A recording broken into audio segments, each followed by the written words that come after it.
पैदाइश उसका 50 बाब और उसकी 20वीं आयत में अगर हम देखें तो खुदा के कलाम में यूं मरहूम है, तुमने तो मुझसे बदी करने का इरादा किया था, लेकिन खुदा ने उसी से नेकी का किया ताकि बहुत से लोगों की जान बचाए। चनाचा आज के दिन ऐसा ही हो रहा है। खुदा के कलाम के मुताबिक हमें यहाँ पे क्या चीज देखने को मिल रही है कि वो क्या कह रहे हैं, तुमने तो मुझसे क्या करनी चाहिए, बदी करनी चाहिए। बेसिकली जब यूसुफ इस सिचुएशन में पड़ा, वो सिचुएशन में आया, उसने अपने रिलेटिव से धोखा, उसकी जिंदगी में धोखा, कैद, गुलामी, डिसअपॉइंटमेंट, बेचा जाना, और these situations are not affordable. हम नहीं हैंडल नॉर्मली कर सकते। अगर आपका कोई भाई इस तरह से आपको धोखा दे तो उस टाइम पे, जैसे कि हम कहते हैं ना खूनी रिश्ते और ये सब, हम इवन तो आपको कोई दोस्त भी आपको धोखा दे तो आप डिसअपॉइंटमेंट का किस तरह से शिकार होते हो, ऐसे ही है। और उसकी जिंदगी में गुलामी भी आई, उसकी जिंदगी में धोखा भी आया, नाहक कैद भी उसकी जिंदगी में। लेकिन इन सारी चीजों को उसने किस तरह पॉजिटिव में लिया, उसने कहा कि तुमने तो मुझे क्या करना चाहिए, बदी। बेसिकली जो हमारी अगेंस्ट पार्टी है या जो हमारा एनिमी है या जो पुलिस है, वो तो हमें गिराने के लिए इन सिचुएशंस में डालता है।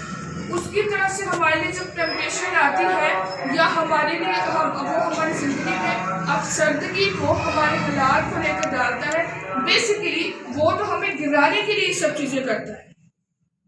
लेकिन अगर खुदा उस वक्त पे, जिस वक्त पे इब्लीस हमें टेम्पटेशन में डाल रहा है, इब्लीस हमें अफसरदगी में डाल रहा है या हमें गुलामी में ठहरने के लिए डाल रहा है, मुख्तलिफ रवैयों का या इंसानों का इस्तेमाल करके, और अगर उस वक्त में खुदा खामोश है या आप थोड़ी देर की अकेले हो, खुदा की तरफ से आपको कोई जवाब नहीं मिल रहा और खुदा भी आपको देख रहा है, इसका मतलब है जहां पे इब्लीस आपको गिराने की कोशिश कर रहा है वहीं से खुदा आपको उठाएगा। जहां पे इब्लीस आपको कमजोर जिस कोने से करने की कोशिश कर रहा है और खुदा उस वक्त खामोश है और आप उस वक्त अकेले हो, तन्हा हो, कोई साथ नहीं है साथ देने के लिए, चारों तरफ से ऐसा ही है कि मेरे दरवाजे क्या है, बंद है। चारों तरफ से ऐसे ही कि बस वक्त अब यहीं पे ठहरा है, अब यहीं पे रुक गया, इसके आगे मेरे लिए कुछ भी नहीं है। लेकिन जिस रास्ते से इब्लीस आपको कमजोर करने की कोशिश कर रहा है या उसने आपको कमजोर किया है, खुदा उस रास्ते से क्या चारों तरफ से आपके लिए मजबूती के दरवाजे खुले। बेसिकली इस हकीकत को जानने की बहुत ज़रूरत है। हमने क्वेश्चन पढ़ा कि जब हम तन्हाई में होते हैं या हम इस तरह की सिचुएशन में होते हैं तो क्या वजूहात हैं कि हम शक का शिकार हो जाते हैं कि पता नहीं खुदा ने भी मुझे छोड़ दिया। ऐसे ही है जब कोई हमारे सुनने वाला नहीं होता, और एक वक्त ऐसा भी आता है अगर कोई इंसान बहुत परेशान है ना तो वो किसी को ढूंढता है ना अपने हालात बताने के लिए, लोग भी उससे अक जाते हैं। क्या हर वक्त अपने हालातों के बारे में बात करता है, हर वक्त अपनी सिचुएशन बताए, मेरे को बहुत टेंशन होती है। या कुछ लोग नेगेटिविटी भी सुनना पसंद नहीं करते। हाँ, अच्छी बात है, नेगेटिविटी आपकी लाइफ में नहीं आनी चाहिए, लेकिन इन अ पॉजिटिव वे। नेगेटिविटी इस मैटर में नहीं आनी चाहिए कि हाँ आप उस पर बिलीव ना करो, लेकिन जब कोई अपना दुख दर्द आपके पास लेके आता तो आप कहते हैं मेरा टाइम क्या हो रहा है, वेस्ट हो रहा है, जाया हो रहा है, आप लोग ऐसे कहते हैं। लेकिन जब ऐसी सिचुएशन आती है जब कोई सुनने को भी तैयार नहीं है, उसकी नजरों में, उसके सामने आप एक बस अपनी टेंशन की लिस्ट लेके बैठे हुए हो, उस वक्त में भी खुदा आपके साथ होता है। लेकिन फॉर द टाइम, कुछ टाइम के लिए वो खामोश होता है, कुछ टाइम के लिए वो खामोश होता है और वो सिर्फ आपको देखता है। और बेसिकली जब आप तन्हा हो, आप सिचुएशन ऐसी में हो कि चारों तरफ से आपके लिए दरवाजे बंद है और आप शक का शिकार हो, आप अफसरदगी का शिकार हो, और वो क्यों है, वो इसलिए है क्योंकि आप उस हकीकत से ना वाकिफ हो या उस हकीकत का एहसास आपके अंदर नहीं है कि अगर उस तरफ से कमजोरी का दरवाजा खुल रहा है तो खुदा मेरे लिए चारों तरफ से मजबूती के दरवाजे खोलेगा, वो मुझे उकाब की मानिंद सरे नौजवान करेगा, जोर देगा। क्योंकि आप इस हकीकत से नावाकिफ होते हो, इसीलिए आप उस तन्हाई की सिचुएशन में, उस डिसअपॉइंटमेंट की सिचुएशन में आप अफसरदगी का शिकार होते हो, आप शक का शिकार होते हो। और जहां पे ईमान है वहां पे शक का कोई कंपैरिजन नहीं है। एक टाइम पे आप दो बादशाह को सजदा कर सकते हो? नहीं कर सकते।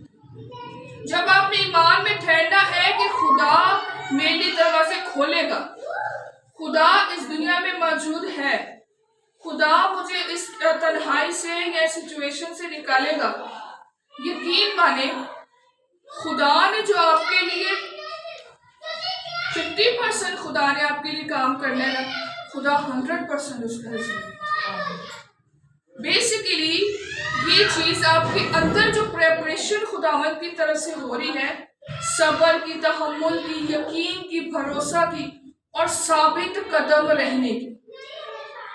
हमने लास्ट जब दुआ में सिस्टर की नोट्स हमने यहाँ पे रीड किए तो उसमें हमने हन्ना की साबित कदमी के बारे में सीखा कि वो साबित कदम, अगर वो साबित कदम ना होती, खुदावंद पे उसका यकीन ना होता, भरोसा ना होता, जिस तरह के उसके हालात थे, तो आप क्या समझते हैं वो औलाद को पाती? बल्कि उसने औलाद पाई, ना सिर्फ औलाद पाई बल्कि ऐसी औलाद जो खुदावंद की चुनी नहीं, उसने ऐसी औलाद को पाई। ये वो रिजल्ट है जब चारों तरफ से आपको ताने मिल रहे हो, चारों तरफ से आप मायूस हो रहे हो, चारों तरफ से आपको ठोकरें लग रही हो और दुनिया की नजर में आप कुछ नहीं हो। दुनिया की नजर में तो बांझ थी ना, बच्चे नहीं पैदा कर, उसकी सोच, यकीन माने, या आप इमेजिन करें अगर एक सोतन अपनी सोतन इस मैटर में ताने दे रही हो तो वो क्या सिचुएशन हो सकती है। उस सिचुएशन पे मैं समझती हूँ उसका कंट्रोल में रहना और साबित कदम रहना बहुत मजबूत है। ईमान की मजबूती हमारे अंदर होनी बहुत जरूरी है। और अगर हमने यीशु मसीह के कैरेक्टर को देखा जहाँ पे शैतान की तरफ से वो 3 दफा जमाया गया था, तो वहां पे भी हमें साबित कदमी मिलती है। खुदा के कलाम के साथ जकड़े रहना, जुड़े रहना, वहां पे हमें नजर आता है।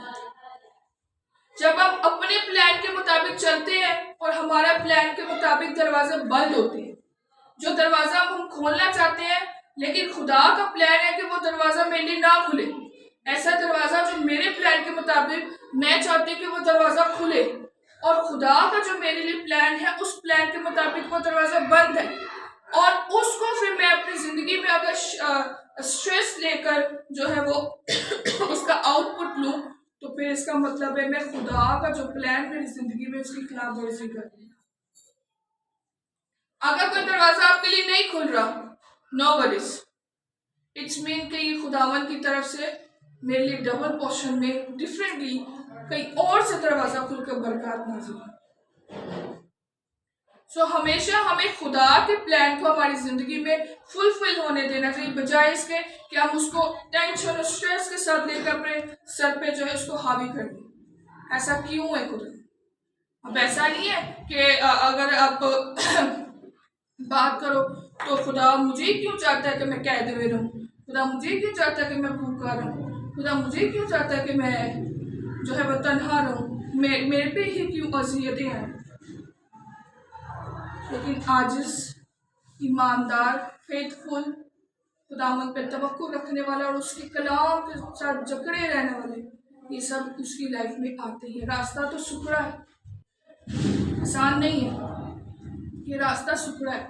वक्त हमें यीशु की सलीब को तकते हुए ना देखें, इधर से ठंडी हवाएं आ रही हैं, इधर से गर्म हवाएं आ रही हैं, उधर से पत्थर आ रहे हैं, उधर से मुझे मेरे फेस पर मट्टी पड़ रही है, उधर से वो सीधा एक छोटा बच्चा है, बिल्कुल आप 3 साल का लगा लो, 2 साल का भी लगा लो, या 4 साल का लगा लो, अगर जब उसने, आप सब मदर्स हैं आपको पता होगा, अगर उसने किसी चीज की जिद कर ली है, या फॉर एग्जाम्पल वो बाहर टेबल पे मैंने कोई चीज रखी हुई है और मैं किसी बच्चे को बोलूँ उसको जाके हाथ नहीं लगाना, तो चुप करके बैठ जाए, वो बच्चा रास्ता ढूंढेगा कि मैं वहां तक कैसे पहुंचूं। उसने नहीं देख रहा कि मैं लड़खड़ाऊंगा या मैं गिर जाऊंगा, कि चेयर पड़ी, जूतियां पड़ी हैं, कोई फ्लोर मैट पड़ा, कुछ भी पड़ा, उसने नहीं देखना। वो 10 दफा गिरेगा लेकिन नजर उधर ही होगी, फिर जाएगा, गिरेगा, नजर उधर ही होगी कि मैं किसी तरीके से उसको जाकर पकड़ लूं। ये सबसे बड़ी एग्जाम्पल है ईमानदार की, कि जब आपने यीशु की राह को तकना है, उसको तकते रहना है, उसकी सलीब को देखना है, तो ना देखे इधर गया उधर गया, मैं इधर लड़खड़ा होंगी, मैं उधर गिर जाऊंगी, या उधर से क्या होगा इधर से क्या, नहीं, फोकस अपना अपने सामने रखना, चलते रहिए, खुदा आपके साथ। अब उस बच्चे को भी तो देखे ना, उसको कौन सा आकर माँ कह रही हाँ पकड़ ले तुझा, कितनी सी उसकी मेंटालिटी होगी, इतने सोच समझ कुछ भी नहीं है। लेकिन एक आपको कहीं ना कहीं इनडायरेक्टली हमें उस बच्चे की मेंटालिटी में भी एक फेथ भी नजर आता है, ठीक है, एक एफर्ट नजर आता है, एक कॉन्फिडेंस नजर आता है। आप एक मजबूत बिलीवर या ईमानदार विदाउट कॉन्फिडेंस भी नहीं बन सकते। कॉन्फिडेंस किस तरह का, कि हाँ मैंने खुदावंद के हजूर में दुआ की है, खुदावंद मुझे देगा, ये कॉन्फिडेंस नहीं, यकीन है, ये भरोसा है। हम दुनियावी चीजों को लेकर कितने कॉन्फिडेंट होते हैं, हाँ मैंने तो पूरा पेपर फिल किया, मैं तो फेल हो नहीं सकता, कॉन्फिडेंट होते हैं। तो जब जिस तरह की हमने यूसुफ की स्टोरी अब यहाँ पे देखी है, यहाँ पे यूसुफ की स्टोरी देखी, हमने यीशु मसीह के बारे में लास्ट क्लास में सीखा, ये वो सिचुएशंस हैं, ये वो हालात हैं जो हमारी जिंदगी में क्या बनते हैं, मौजूजात का वसीला बनते हैं। सो हमें अपने जिस्म, हम ठीक है हम रूह के साथ जिस्म भी रखते हैं, मुश्किल है, सब टाइम मुश्किल है, बर्दाश्त करना, चुप रहना, किसी को आगे से जवाब ना देना, बहुत मुश्किल है, और एक खिदमत गुजार के लिए तो बहुत मुश्किल।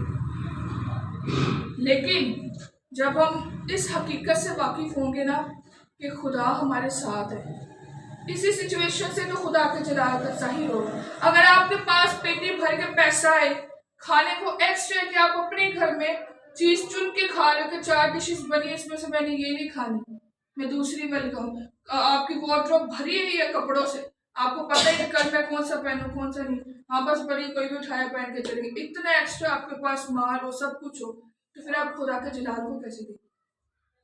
आप ये कैसे देखोगे कि आज मेरे घर पे खाने के लिए मेरे पास कुछ भी नहीं है, लेकिन खुदा ने मौजूदाती तौर पे मुझे मुहैया की, खुदा के प्रेजेंस को कैसे फील करोगे?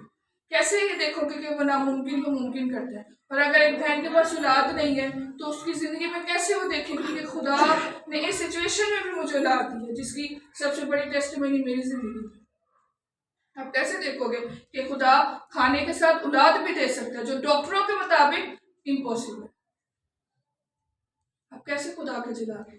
तो एक एज अ बिलीवर जब हम पे ये हालात, ये सिचुएशन आती है, तो हमें मजबूती के साथ खुदा के साथ जकड़े रहना है, दुआ में ठहरे रहना है, हमें बाइबल के साथ ठहरे रहना है, खुदा के प्लान को अपनी जिंदगी में पूरा होने दें। बस खुदा खुदा है, वो मेरा क्रिएटर है, वो आपका क्रिएटर है, वो इस दुनिया को बनाने वाला है, वो चाहे तो वो पत्थर से भी बुलवा सकता है, वो क्या नहीं कर सकता, वो सब कुछ कर सकता है।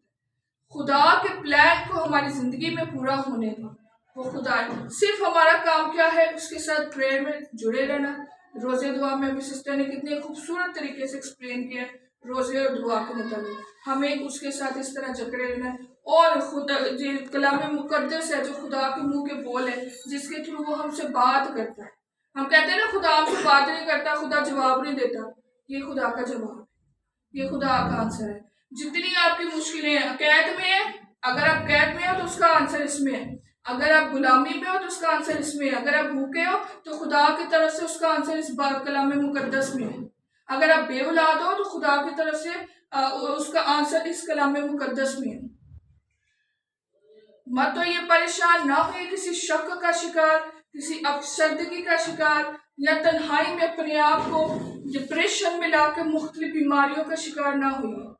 खुदा ने आपको बीमार होने के लिए इस दुनिया में नहीं भेजा, खुदा ने आपको डिप्रेशन के शिकार होने के लिए इस दुनिया में नहीं भेजा, खुदा ने आपको गुलाम बनाकर इस दुनिया में नहीं भेजा। उसने सर बनाया, उसने दुम नहीं बनाया।